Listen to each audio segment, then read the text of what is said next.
Welcome to the Triple D Podcast, Donuts, Disability, and Discourse, where host Michael Leiner talks to the best in the business about community, impact, business, and donuts. Here's your host, Michael Leiner. Welcome to another edition of the Triple D Podcast. This is kind of a special edition. I've got an incredible guest this week, Julie Leggett, who is the president, is the title of the National MS Society's, it's not called the Buckeye Foundation, is it? We just called the Ohio chapter? That's correct, yes. Yeah. And tell us a little bit about your role and what you do. So as the president for the MS Society in the Ohio market, I am the person who comes out and gets to just share what we do, how we help people with MS, and then also invite you to all of the wonderful events that we hold to be able to come out, help us, create funding for some of the great things that we do in the community, not just those for those living with MS, but our research, and just really join our movement. So I'm kind of that person. So March is, as I understand it, it's MS Awareness Month, although there's a specific week in March where it's really going to be celebrated. Tell us a little bit about that. What are like the efforts that that you're doing to try and spread awareness about multiple sclerosis? So the MS Society celebrates MS Awareness Week, the week of the 8th of March. And during that time, all across the country, every chapter, everyone that's part of the movement are out just being in the community and telling people what MS is, how the MS Society can help, and how you as someone in the community, even if you don't live with MS, can join our movement and help those that do live with MS. I love this conversation just because I've shot a lot of, over the years, videos trying to raise awareness about MS and talking about how it fits into what I do, which is helping people get Social Security disability benefits. But let me ask you this. In your work with the MS Society, what are like the biggest misconceptions that people have about multiple sclerosis? So I would think one of the biggest misconceptions is they think that you can see people and know that they live with MS. People can live with MS for many, many years, sometimes decades, and you would never know that they were affected by MS. But MS creates extreme fatigue. And you can imagine, we've all had an evening where we stayed up too late. We watched a ball game. We had to get up in the morning, and you're just kind of dragging yourself around. That people with MS experience that often, and not because they stayed up too late watching a ball game. So it's something that you can't always see, but it's very real for the person that's going through it. Yeah. And I think it's on this same topic. One person's MS is not going to be the next person's MS. There's multiple different forms, is that the right way of saying it, of MS? And then there's also just so many different ways that people experience it, so many symptoms that they have. I'm aware of, relapsing, remitting, and the different types, but I want to keep going down the route that you're talking about, which is where you might not always see it. When it comes to how the society tries to address the needs of people who have these symptoms across such a great spectrum, how do you go about doing that? So the programs that we provide will focus on the different issues or scenarios that people that we're connecting with say they really are struggling, or they really would like more information. As you said, it's very individual. Everybody's MS journey is not the same. And with those specific programs, whether it's sleep habits or wellness, because we found that, wellness is a really important avenue for someone living with MS to help them live their best lives. So we'll have targeted programs that people can connect with, attend. We even do virtual programs that really just address specifics around MS for those that are experiencing it. But we also have a navigator program, and our navigator program is a phone call or a text or a chat. And you can be connected to someone that can really help you navigate everything that's MS. because we get so many times people actually need an attorney because they are unable to work because of their symptoms. And, that can be extremely stressful and extremely difficult to navigate. So during, at this phone call, those questions are asked. What do you need help with? And they're there to help. How does somebody access a navigator? It's just by calling the Navigator hotline. Okay. And there's no cost associated with it. They're just there to help? No, we're just there to help. Yeah. And the nice thing about the program is we also do case management through Navigator. And if you are somebody who needs something more long-term than just some references to, one of the resources that you need, you will be connected with a case manager and you will continue to talk to that same person every time you call in. I've always made the comment to everybody. I know from my experience, calling the cable company and telling your story 17 times before you ever get an answer becomes really frustrating.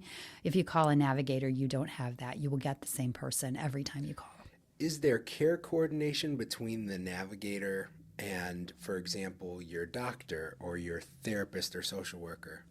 If it's within that case management program, there can be. And like we said, everybody's MS is different, so everybody's situation is different too. Right.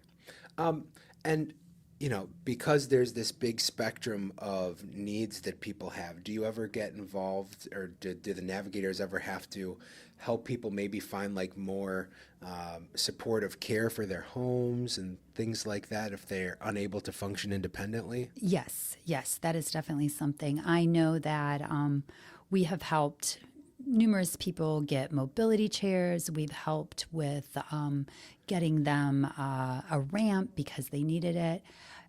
What a navigator does is really connect someone to the resources that they need, whether it's in their community or through the MS Society itself. Where does the funding for this come from? So from the generous sponsors, donators, community members, everybody that comes out to support anything that we do. Yeah. And so obviously, in March, you mentioned that there's some fundraisers that are going to go on. Can you tell us a little bit about those? So the things that we have planned around the state of Ohio in March does not include fundraisers, but we're always open to anyone that wants to donate. You can go to our website and just click donate. They're more of an awareness activities that we're doing in the month of March, just to have people be aware that we are here, we're here to help. These are the programs and services that we provide. But when it comes to our fundraising events, in May, we have our MS Walk, and it'll be at the Wolstein Center downtown in Cleveland. And you can, be a virtual walker. You can come out and walk as a single, or you can form a team and ask your friends and family to come also. As sort of, an organization that's intended for awareness and support, how did COVID change things? Did it help? Was it harmful? What were the effects on how you reach people? So COVID changed everything, just like it did for everybody else. For the National MS Society, we actually were doing a lot of virtual connection. So when COVID did hit and we, all of us packed up our things and thought we were going home for 2 weeks, we really felt like we could still support people that needed the support from the society with the tools and resources we already had. And we found that, yes, we could still communicate with each other as staff, but then also with our navigator line, we could still continue to do that support. But we found that people were asking for different resources than we had seen in the past. One of those that I think will always be something I remember is that there was a lady that lived with MS, and she needed groceries. And it wasn't because she needed funding to get her groceries. She just couldn't get out to get them, and she had no family members to help her because there was someone that was coming in and doing that for her. And our navigators found themselves helping people place online grocery delivery orders to ensure that they had the food that they needed because they didn't have anybody available that could could support them in that. So that was something that we didn't expect, but something good that came out of a situation that none of us had any control over. That's great. Now, I probably should have kicked off by asking a question like this, but tell us, what is multiple sclerosis? What is MS? So MS is an autoimmune disease, and it affects your central nervous system. It's complicated. And as we said, it doesn't affect everybody the same. I like to explain it to people that have never heard of MS before, that it's like when you have an electrical cord and your electrical cord gets dried out and brittle and it starts to deteriorate. Then when you turn your light on, it doesn't always come on and stay on all the time. And that's very similar to what MS does to someone that is experiencing some of those symptoms. The myelin sheath on the nerves kind of act like that electrical cord. Was there like a specific background that you had that led you to this role? I mean, did you work with MS patients in another setting, or tell us how you got to do this? No, that was not my background. I have a background in nonprofit, but it wasn't on the medical side. And it was actually just a listing, and everything that I learned about the society, of how they help people, how they advocate for change, and how we will have a cure. It was definitely something I could be passionate about. But now, since then, I didn't have an MS story when I came, but since then, I have met the most resilient, amazing people that live with MS, and they're my story now. Yeah. You said something that I can't gloss over. You said there will be a cure. Yes. Talk to me about that. I mean, does a lot of the money that's raised by the society go towards research to try to find a cure? Yes, absolutely. So the MS Society is the largest private funder of MS research in the world. Sure. And we every year, every time we put out a budget, we will put a certain amount towards that research. Living in Ohio, we actually see a lot of where those research dollars are being used. Currently, we have research projects that are at the Cleveland Clinic and also at Case Western Reserve. And it's really amazing what is happening just all across the state, because we have projects not only, as I mentioned, in the Cleveland area, we also have some that are going on in Columbus at Ohio State, and then also one at Cincinnati Children's Hospital. And that's all funded through the MS Society. You've been with the MS Society now for, is it 5 years, 6 years? Almost 7 years? Wow. Yes, almost 7. I can't believe I've known you for that, because I remember I met you very quickly after you joined the society. Have you seen a lot of change in the care that's being given to MS patients in that time? Not necessarily around the care, but around the breakthroughs that have happened. So in 2017, when I first came to the society, the very first drug therapy for primary progressive, which is the one that so many people be familiar with, the celebrities that we've seen come out and say that they have MS. So that was the very first ever treatment for primary progressive. And since then, we have added an additional 7 drug therapies to that. So we're going to be at 30 before we know it, I do believe. But that really has changed the lives of people that are affected by MS. What are people being able to do now better or more than they were previously because of the changing?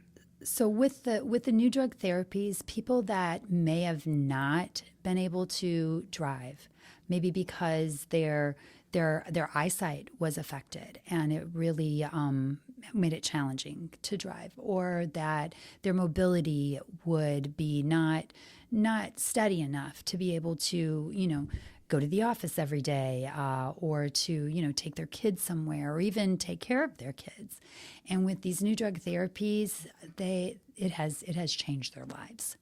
I have spoke with many people that they couldn't drive the car, and after this new therapy, they were able to get themselves around instead of calling an Uber, or able to take care of their kids because they had the mobility back that they had lost. So it really has changed the landscape for people that live with MS. That's incredible. Yes. And you said that, so there's like 7 of these drugs now, but there's going to be 30 soon.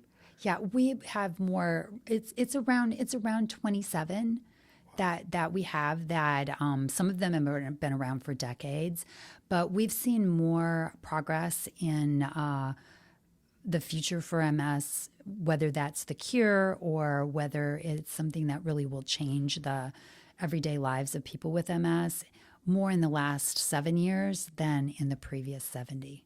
Wow. Yes. And what's incredible is you imagine that in the next, going forward 2 years, we'll probably see more change than there was in the 70 before that.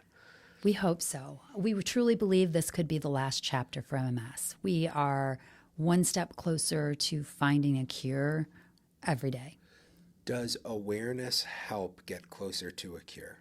Absolutely, absolutely. For people to know that MS is prevalent in our communities, if you look at the state of Ohio, we have around 36,000 people that we know of that are living with MS, but there's over 1 million people that live with it in the United States. And when you look at the numbers here in Ohio, a large portion of that live right here in Northeast Ohio.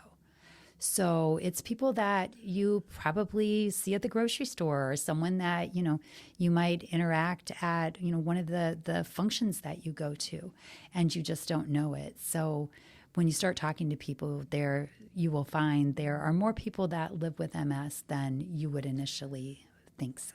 Are there early warning signs that people, should be on watch for, or are there triggers that people are known to have where they could be a sign of that they do have MS? So everyone presents different. As I Right. said, everybody's MS is different. I hear a lot of people say that they had trouble with their eyes, or they would have trouble with one of their limbs that didn't make sense of why that was happening. And I've been told by people who've lived with MS for 40 or 50 years that, they had to go for, 8-10 years before they'd be diagnosed. And now the technology has changed that to where people are being diagnosed earlier and faster because of the technology. That's incredible. That's incredible. What can we do? What can anybody who's watching this do to get more involved to help you guys get one step closer to a cure? Well, to join the movement, it's really simple. You can go to our website, nationalmssociety.org, and it has all the ways you can get involved. You can find the Ohio involvement, you can find the national involvement, and it can be as simple as you say, yeah, I'd like to be a monthly donor, or you can, as I said, you can get a team and you can help us do fundraising through our walks. We also have what's called Bike MS, and this year we actually ride from Cleveland, from Baldwin Wallace College to right outside of Cedar Point. And it's called Pedal to the Point. If people that have been around the community for a long time, they might recognize Pedal to the Point because it was the signature ride for the state of Ohio for many, many years. The route was changed, the name was changed, but this year we're just going to go back to the future, and Pedal to the Point is back on everybody's schedule, I hope. And it's the same route from Baldwin Wallace all the way to Cedar Point. It's pretty similar, yes. It's the same. It's in the same vicinity as it was back in the day, I guess is what they call it. But the weather better be nice. We always hope the weather is nice, not too hot and not rainy. But you don't have to be, if you're an experienced cyclist, you can ride 100 miles. But we also have shorter routes where you can ride 35, you can ride 50. So you don't have to be a 100-mile rider to actually participate and be part of Pedal to the Point. That's incredible. Well, I'm so glad that you came to hang out with me and to share some of your story and your knowledge. This is, of course, the Triple D podcast. One of those D stands for donuts. We have a couple delicious Boston cream donuts from our podcast sponsor, Jack Frost Donuts. Will you sample it with me and share what we think? I'll do a little donut cheers with you. Cheers. Here we go.